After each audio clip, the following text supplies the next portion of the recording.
ఇక మూడో వ్యక్తి అయితే ముంగడికి వెళ్ళాడు. ముంగడికి వెళ్ళిన వ్యక్తి అయితే ముంగడ జంతువులు ఉన్నాయి, వాటి నుంచి ఎలా తప్పించుకోవాలి అని నేర్చుకుంటూ ఆ జంతువుల నుంచి తప్పించుకున్న తర్వాత అక్కడైతే ఒక టూరిస్ట్ గైడ్ అయితే ఉండే, ఆ గైడ్ని కలిసి దాన్ని బట్టి ఆయన కూడా బయటకి అయితే వెళ్ళిపోయాడు మూడో వ్యక్తి.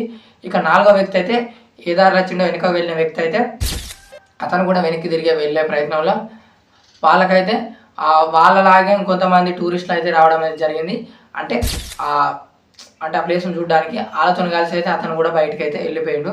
ఇక ఐదో వ్యక్తి తొందరగా అయితే బయటకు వెళ్ళాడు, ఎందుకంటే వీళ్ళందరికన్నా ముందుగా ఎటుపక్క రోడ్డు ఉన్నది, ఎటుపక్క మనుషులు కనబడుతున్నారు, ఎటుపక్క నీళ్ళు ఉన్నాయి, జనసంచారం ఎటున్నదని చూసి చెట్టు ఎక్కిన వ్యక్తి అయితే ముందుగా అయితే అందరికన్నా ముందు అయితే బయటకు వెళ్ళిపోయాడు. కానీ ఇక ఆరో వ్యక్తి అయితే మిగిలిపోయిన వ్యక్తి ఎవరంటే అక్కడ వీళ్ళు తిరిగేస్తారని చూసుకుంటూ అక్కడ ఉండిపోయిన ఆరో వ్యక్తి.